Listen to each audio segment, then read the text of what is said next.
Hello दोस्त। आज जो हम कहानी सुनने जा रहे हैं वो एक सच्ची घटना पर आधारित है। ये कहानी चेन्नई और पौंडीचेरी के बीच जो हाईवे कनेक्टेड है उस पर ही होने वाली भूतिया घटनाओं पर आधारित है। रात का अंधेरा था, चारों ओर सन्नाटा छाया हुआ था, हल्की बारिश भी हो रही थी। उस सुनसान रास्ते में इकलौती हमारी कार ही गुजर रही थी। ड्राइवर पूरी तरह से पसीने से भीग चुका था और ड्राइवर चुपचाप गाड़ी चला रहा। पीछे में अपने कुछ दोस्तों के साथ बैठे हुए थे। ड्राइवर के बगल में रोनित बैठा हुआ था। न जाने क्यों ड्राइवर काफी परेशान दिख रहा था। बगल में बैठा रोनित उसे बहुत बार पूछने की कोशिश कर रहा था, आपको पसीने क्यों आ रहे हैं? मगर ड्राइवर बिना जवाब दिए गाड़ी तेजी से चला रहा। फिर अचानक एक तेज झटके के साथ गाड़ी रुक जाती। ड्राइवर गाड़ी चेक करने के लिए उतरता है, देखता है कि सब कुछ ठीक है। गाड़ी पंक्चर भी नहीं हुई।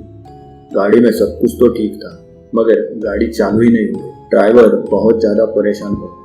बहुत कोशिश करने के बाद भी गाड़ी चालू नहीं हुई। ड्राइवर पूरी तरह पसीने से लथपथ थका हारा वहीं पर बैठ गया। वहाँ पे उसे कई आवाज़ें सुनाई दे रही थी, हंसने की। बगल में बैठा रोनित उसे पानी की बोतल देते हुए कहा कि लीजिए पानी पीजिए। ड्राइवर पानी पीने के बाद रोनित से कुछ बोलना चाह रहा था मगर वो इतना थक चुका था, बहुत तेज हाफ भी रहा था। उसके मुंह से आवाज ही नहीं निकल रही थी। पीछे मैं भी बहुत परेशान था। मेरे बगल में बैठे मेरी सभी दोस्त यही कह रही थी, सुबह होने का इंतजार करते हैं, सुबह देखेंगे क्या करना है।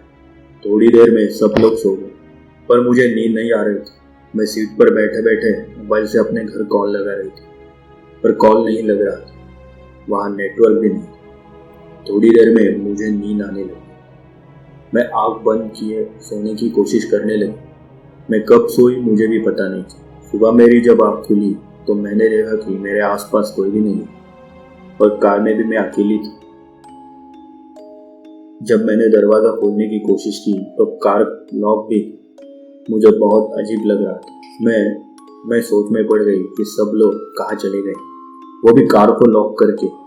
मैं ड्राइवर वाली सीट पर आ गई और आगे का दरवाज़ा खोलने की कोशिश की कि आगे का दरवाज़ा खुल गया। इसलिए मैं तुरंत गाड़ी से बाहर निकल गई और उन सबको आवाज़ देने लगी पर कोई फ़ायदा नहीं हुआ। शायद वो लोग कहीं दूर गए थे या घूमने गए होंगे, ऐसा सोचकर मैं दोबारा गाड़ी में बैठ गई।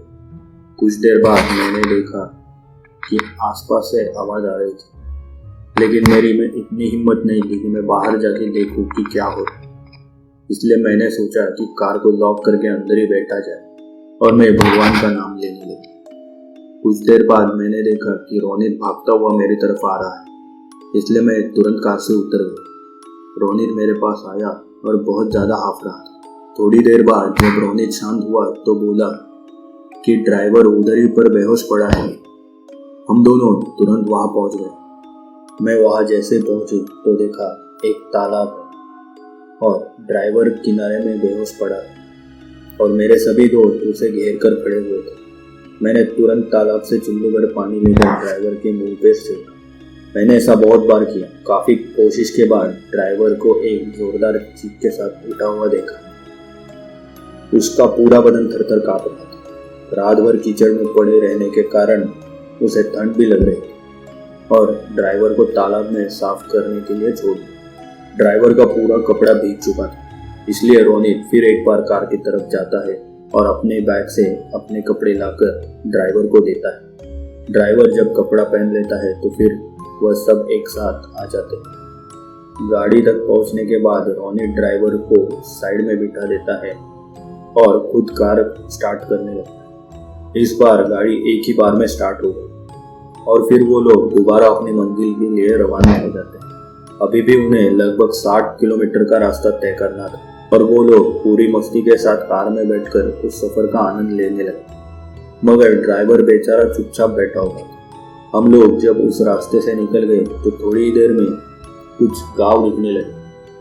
हर तरफ झोपड़ी और खेत और गांव की हरियाली दिखने लगी। लगभग 2 घंटे बाद हम लोग गांव पहुंच गए। वहाँ हम सब नीलम से मिले जिसकी आज शादी थी। नीलम हमारी स्कूल फ्रेंड है। नीलम हम सबको देख बहुत खुश हो गई।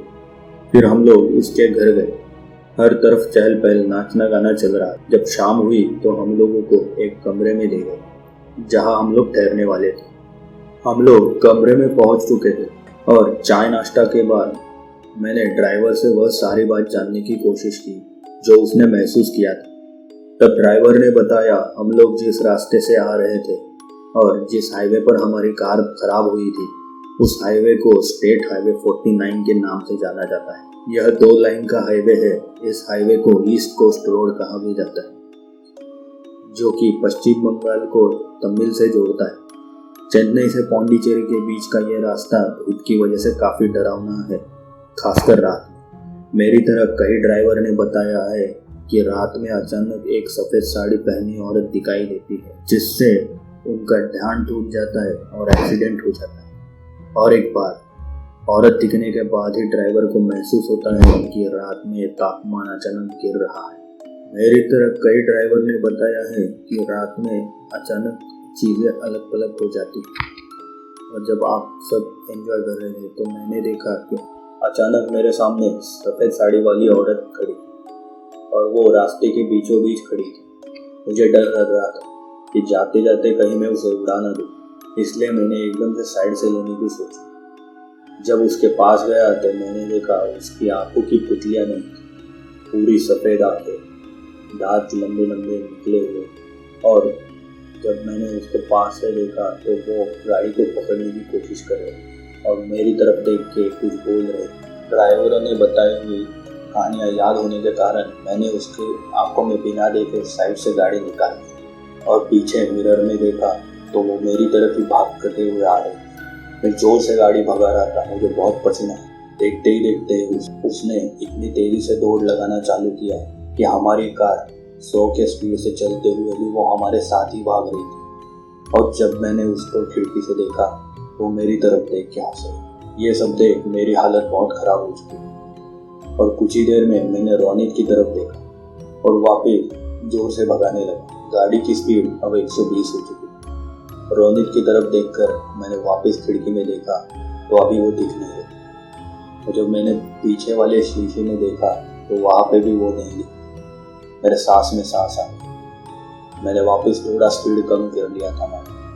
जब मैंने स्पीड कम किया, नीचे देखा तो एसी पाइप में से कुछ लीकेज की आवाज़ आ रही, इसलिए मैं नीचे झुक कर देखा लेकिन कुछ नहीं दिखा। जब मैंने सामने की तरफ देखा तो वो औरत हमारे कार के बोनेट पे खड़ी थी।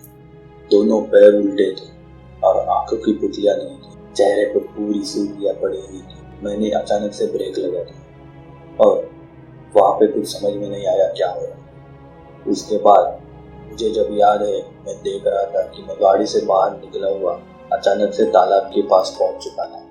और अचानक मैंने देखा तो मैं तालाब के पास पहुँचा हुआ था। जब मेरी आँख खुली तो न जाने क्या हो गया था कि मैं अपने आप तालाब में चलने के लिए गया।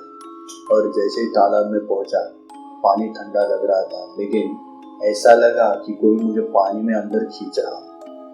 जब मैंने नीचे की तरफ देखा तो खून से लथपथ पानी और उसके बीच में 2 हाथ मेरे पैर को खींच रहे थे। ये देख मैं थरथरा उठा।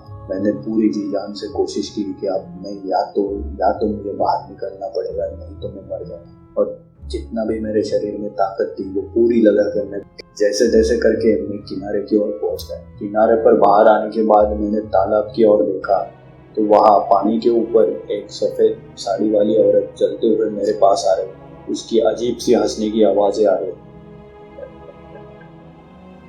ये आवाजें सुनकर मैं वापस डर गया और भागने की कोशिश कर रहा था, लेकिन पता नहीं जमीन में धंसे हुए जैसे मेरे पैर निकलने का नाम ही नहीं ले गए। जब मैंने इधर उधर देखा तो कुछ भी हिला नहीं पा रहा था। वो औरत मेरे पास आ चुकी थी और जैसे ही मैंने जोर से हनुमान चालीसा चालू किया तो वो कहने लगी, अच्छा हुआ आज बचा गया तुम, आज बचा गया तुम। अगर आज नहीं पानी से बाहर निकलता तो तुम्हारी जान। ये सब सुन के मैं बेहोश हो गया और पता नहीं जब आँख खुली तो सुबह हो चुकी थी और मैं आप सबके बीच में। ये सच्ची घटना नीलम के साथ हुई। यह कहानी सुनने के बाद नीलम डर गई थी और नीलम सोच रही थी अब वापस जाने के लिए कोई दूसरा रास्ता। यह सच्ची घटना पर आधारित पॉडकास्ट आपको कैसा लगा जरूर बताएं।